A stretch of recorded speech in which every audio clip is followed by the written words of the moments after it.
Les postos, c'est Sacha, bienvenue dans cette nouvelle vidéo. En attendant la décision à Doha d'évincer Tuchel ou non, malheureusement et officiellement à l'instant où on vous parle, Thomas Tuchel est toujours le coach du Paris Saint-Germain, malheureusement. Il y a un match contre Dortmund qui arrive dans 2 semaines où le Paris Saint-Germain devra s'imposer minimum 1-0 pour pouvoir se qualifier. Sinon après 2-1 ça pourrait être prolongation, 3-2 élimination, donc après il faudra gagner par 2 buts d'écart si jamais tu prends un but à domicile. Donc on va voir un petit peu avec les suspendus et les blessures, quelle équipe Thomas Tuchel pourrait aligner. On a vu depuis qu'il est au Paris Saint-Germain, il travaille un petit peu dans un laboratoire, le mec fait des expériences, peut nous mettre des Marquinhos milieu alors qu'il est défenseur central, des Herrera à droite alors qu'il est milieu, Diallo à gauche alors qu'il travaille dans l'axe aussi. Voilà, il nous a peu de tout fait. On a même vu un jour Bernat milieu offensif. Donc on va voir, normalement, doucement, avec vraiment concentration, qu'est-ce qu'il va faire lors de ce match retour. On vous rappelle que Meunier, Verratti suspendu, Thiago Silva, Herrera forfait, et puis il reste 2 semaines, donc il peut y avoir encore quelques blessures, n'est-ce pas monsieur Neymar? Donc voilà, on n'espère pas en tout cas, mais on va voir qu'est-ce qu'il va pouvoir nous inventer encore au match retour. Donc il nous a inventé tout et n'importe quoi depuis qu'il est au Paris Saint-Germain, et peut-être qu'il y aurait des surprises. Donc on va voir un petit peu, je vais essayer de me mettre dans sa tête, dans la tête de Thomas Tuchel, c'est compliqué quand même, parce que ça doit être un bordel là-dedans, je vous raconte pas. Donc on va voir un petit peu qu'est-ce qu'il va pouvoir mettre contre Dortmund. Donc je pense qu'il va repasser à un 4-4-2, parce que voilà, c'est le système qui a été le plus travaillé cette saison, et qui a le plus marché en plus, donc je pense qu'on va partir en 4-4-2. Donc, si on est Tuchel, on est un petit peu dans le laboratoire, tranquille, dans le bureau, on a les petits objets, tout ça et tout, on va voir un petit peu ce qu'il va faire. Donc dans les buts, c'est simple, c'est clair, c'est net, c'est précis, il n'y a pas de débat là-dessus, Je pense qu'il mettra Mbappé en gardien, voilà. Mbappé, qui a prouvé déjà avec ses qualités de dunker et de tireur de lancer franc, il aime beaucoup la NBA, je pense qu'il pourrait apporter au niveau du poste de gardien de but, voilà. Faire confiance à Mbappé en tant que gardien, je pense que ce serait assez bien, voilà, il a prouvé. On le voit à l'entraînement des fois quand il poste des choses sur Instagram, et je pense que Tuchel peut le tester en gardien de but, c'est tout à fait possible. Donc dans l'axe, après j'ai hésité, je pense qu'il aurait pu hésiter entre Kipembe et Mbappé au poste de gardien de but, mais on sait que Kipembe, il a prouvé l'année dernière, peut jouer à un autre poste que gardien de but. Donc voilà. Donc dans l'axe, avec les blessures de Thiago Silva, et vu qu'il veut nous mettre Marquinhos au milieu, je pense que avec la masse musculaire et le poids qu'a pris Neymar, je pense qu'en défense centrale, ce serait pas mal. Voilà, Neymar en défense centrale, accompagné, pourquoi pas, de Choupo. Non, Sarabia, je pense, ce serait pas mal. Voilà, Sarabia en défense centrale, il apporte défensivement, ce serait pas mal. À gauche, pourquoi pas Di Maria, qui a déjà prouvé à gauche qu'il est fiable. Voilà, je pense que Tuchel peut tester ça. Kurzawa à gauche n'a pas vraiment montré son talent, donc je pense que je le mettrai à droite, ce serait mieux. Kurzawa à droite, voilà. Là on part vraiment sur une défense assez solide, vraiment Neymar avec la masse physique qu'il a pris et le poids, je pense que voilà, il peut vraiment faire quelque chose. En plus il a du mal à lâcher le ballon en ce moment, donc je pense que vu son état physique, il peut apporter certaines pressions physiques en défendant debout, parce que je pense que devant il est trop par terre, donc c'est pas assez rigoureux on va dire. Voilà, Sarabia aussi, vu qu'il n'est pas utilisé, pourrait être apprécié au niveau de la défense centrale. Après milieu de terrain, là il y a beaucoup d'absents, Marco Verratti, Ander Herrera, Paredes il en veut pas, donc on a essayé un petit peu de s'imaginer dans sa tête, puis je pense que pourquoi pas Icardi au milieu de terrain, ça peut être tout à fait louable. Voilà. Icardi au milieu de terrain avec, pourquoi pas, Edinson Cavani, ça s'entend bien en ce moment, on va savoir. Voilà. Vu qu'on est en train de nous poser la question, vu que Cavani revient en forme, il a marqué son 200e but, il a un état d'esprit remarquable, il arrive à se créer des occasions, je pense que Tuchel va pouvoir l'aligner en 6 avec Icardi, voilà. Après sur le côté, je pense qu'à gauche, Bernat va pouvoir lui permettre de jouer très vite devant. Après, bon, bah à droite, hein, on a eu plusieurs propositions. Voilà. On a eu du Kipembe, on a eu du Kerrer, et je pense qu'à droite, Kerrer, la copine à Tourelle, hein, pourrait servir quand même à vraiment se créer des occasions, se projeter devant, amener une certaine qualité de passe et de centre et du jeu vers l'avant, hein, parce que voilà, Kerrer, on a vu l'année dernière, quand il était placé à droite, bah, on a vu qu'il faisait des passes en arrière et que ça amenait des buts, donc là vraiment il faut marquer, donc voilà, plutôt le laisser devant, je pense que Tourelle hein, prendra l'assurance de le laisser plus devant qu'à l'arrière droit, parce que voilà, hein, c'est sûr que Kerrer, arrière droit, ça fait un peu peur, donc voilà, je pense que c'est bien, puis devant, hein, devant, bah, on a eu du mal à choisir. On a eu du mal, vraiment. Moi, je pense que devant, les deux de devant, hein, Tourelle va pas faire d'état d'âme. Je pense que l'année dernière, il a prouvé qu'il avait une certaine qualité de buteur, quand même, avec 4 buts à son actif. Et je pense qu'il serait meilleur devant, en tout cas Tourelle, hein, je pense qu'il serait meilleur devant que derrière. C'est Monsieur Presco. Voilà. Bah, même le feutre, il marche pas, tu vois. Voilà, Kipembe devant, je pense que c'est très bien. Voilà.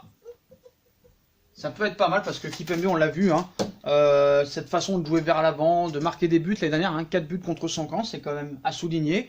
Je pense qu'il peut retrouver cette confiance que Icardi a un petit peu perdue, même si Icardi manque de ballon, voilà. Icardi avec Cavani au milieu de terrain, ce sera tout à fait bien.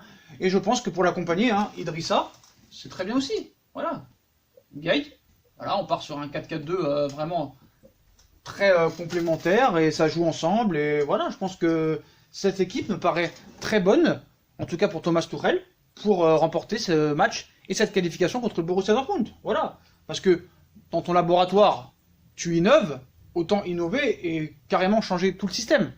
Vu que tu n'y arrives pas en ce moment, voilà. Donc je pense que l'équipe de Tuchel, celle-là, serait pas mal. Hein. Dites-moi ce que vous en pensez en commentaire. Hein. Mbappé dans les buts, Neymar, Sarabia dans l'axe, Kurzawa à droite, Di Maria à gauche, Icardi, Cavani au milieu de terrain, Kerrer à droite, Bernat à gauche et Kipembe Gaï devant. Ça me paraît quand même tout à fait louable pour essayer de contrecarrer et de marquer plusieurs buts contre le Borussia Dortmund. Parce que voilà, le Borussia Dortmund, hein, on sait sur les côtés, ça va à 200 à l'heure.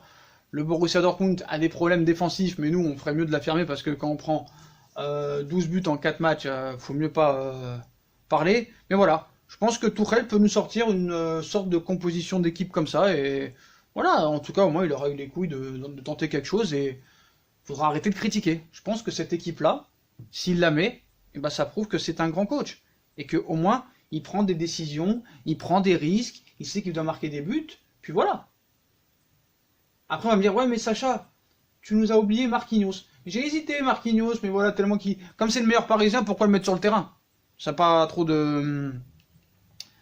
Ça n'a pas trop d'intérêt, on va dire. Voilà, pas trop d'intérêt, je vous dis la vérité. Hein. Voilà. Donc on verra ce qui se passe. Donc, non, mais bien sûr que non, les postos, hein, ça va pas être ça, bien sûr. Hein. Prank, bien sûr, oui, bon, il va pas nous sortir ça. Après, il serait capable, hein. Il serait capable, je vous jure qu'il serait capable. Mais voilà, bon, on va pas aller trop loin quand même. Même si, voilà, ça serait marrant de voir cette équipe. Hein. Allez savoir si ça serait pas plus performant et plus fiable que l'équipe qui nous met toutes les semaines ou l'équipe qui nous a mis contre Dortmund. Allez savoir, allez savoir. C'est à cogiter. Non, sérieusement, les postos, hein, bien sûr, ce sera pas cette composition d'équipe qui sera mise. Hein. Peut-être qu'elle sera testée quand on sera officiellement champion. Hein, il pourra, pourquoi pas, rigoler. Mais bien sûr, ce sera pas ça. Maintenant, on va essayer quand même de se mettre réellement et sérieusement dans sa tête pour voir quelle équipe hein, il pourrait nous aligner contre le Borussia Dortmund. Bon, bien sûr, il peut y avoir des blessés, tout ça et tout. Alors, encore une fois, c'est pas ma composition d'équipe que je mettrai, c'est l'équipe que je pense qu'il va mettre, sérieusement, contre le Borussia. Voilà. Si bien sûr, il n'y a pas de blessés, s'il n'y a pas de machin. Donc, bah voilà. Hein. Donc, il va rejouer en 4-4-2, ça c'est sûr et certain. Donc, il va nous mettre Navas, ça c'est sûr. Faut vraiment que j'achète un feutre. Donc bah, dans l'axe, hein, bah, avec les blessures, on pensait que Marquinhos pourrait replacer dans l'axe, mais je pense que c'est pas ce qu'il va faire. Parce que vu que Paredes il en veut pas, Herrera blessé. Bon, on va voir, on va réfléchir. Déjà Kipembe sera dans l'axe. Ça c'est sûr ça. Voilà, ça c'est sûr. Il va nous le mettre dans l'axe. Il n'a pas le choix. Voilà, il n'a pas le choix. Bon, moi, ce que je ferais, moi j'avoue, hein, je mettrais un Diallo à côté de Kipembe. Je mettrais un Diallo. Après, on pourrait penser qu'il pourrait mettre Marquinhos, parce que Kipembe sans Marquinhos, c'est compliqué. Vu qu'il n'y a pas de solution au milieu, je pense qu'il va nous mettre Kipembe Kwasi. J'ai bien peur. J'ai bien peur. Après, c'est pas sûr. Je pense qu'il peut nous sortir ça. Il va nous mettre Kerrer à droite, parce qu'il n'a pas le choix, vu que Meunier et Dagba sont blessés. Bien sûr, à gauche, hein, Bernat devrait faire sa rentrée, si bien sûr, il ne se blesse pas. Voilà. Voilà. Alors, le problème, c'est dans l'axe que ça va jouer. Hein. Est-ce qu'il va nous mettre Marquinhos? Est-ce qu'il va nous mettre Diallo? Voilà, c'est ça le problème. Après, bah, en milieu, hein, bah, je pense qu'il va partir avec Marquis et Gay. Voilà. Je pense que c'est son projet. Donc, bien sûr, je ne suis pas du tout d'accord avec ça. Hein. Mais bon. Voilà. Hein. Et après, bien sûr, bah, les 4 de devant. Hein. S'il n'y a pas de blessure, bien sûr. Le Ney. Di Maria. Mbappé. Alors après, c'est là que ça devient marrant. Parce que depuis que Cavani marque, bah, on se demande si Edinson, le Matador, doit être titulaire à la place d'Icardi. Bah, je me pose des questions. Je me pose des questions parce que Icardi était titulaire indiscutable. Là, depuis 2 matchs, il n'est pas titulaire. À Dortmund, il ne l'était pas. Donc, pour prendre précaution, je pense que ça va jouer entre les deux. Donc, je ne prends pas de risque. Hein, mais ça va être Icardi ou Cavani. Mais voilà. Donc, les postes où on est sûr, hein, c'est Navas, Kerrer, Bernat, Gay, Di Maria, Neymar, Mbappé. Alors, est-ce que ce sera Icardi ou Cavani? Bah, c'est le problème. C'est le problème parce que on voit que Mbappé, hein, bah, il n'est pas altruiste du tout, pas collectif du tout. Pareil pour Ney. Et le problème avec Icardi, il faut lui donner des caviars pour qu'il marque, parce que lui, il marquera. Mais vu que Neymar et Mbappé, elles sont très personnelles, il faudra compter que sur Di Maria, donc c'est compliqué. Ces mecs-là veulent toujours jouer pour eux, donc c'est compliqué. Après, là aussi, hein, on va se poser la question, Marquis au milieu ou Marquis dans l'axe? Kwasi dans l'axe, ou est-ce qu'il va mettre Gay et peut-être la surprise Paredes, mais je pense pas, donc voilà. On devrait partir sur ça, je pense. Hein. On devrait partir sur ça. Bon, Kwasi dans l'axe. Est-ce que vraiment l'expérience compte lors de ce genre de match retour? Parce qu'il faut que tu marques des buts. Là, faut pas que tu défendes, faut pas que tu tiennes le score, il faut que tu marques des buts. Kwasi a des matchs de Ligue des Champions dans les jambes cette saison, notamment contre Galatasaray. Je crois qu'il avait fait une rentrée au match retour contre Bruges. Donc, moi, je pense qu'il fera ça. Après, peut-être qu'il va nous sortir une surprise Diallo Kipembe. Ça peut être possible aussi. Il peut mettre Diallo aussi. Hein. Je pense que ce serait quand même plus fiable. Mais bon, c'est vrai que Diallo manque de rythme et on l'espère le voir jouer. Hein. Enfin, en championnat. Ça y est, il a repris l'entraînement. En championnat et en coupe.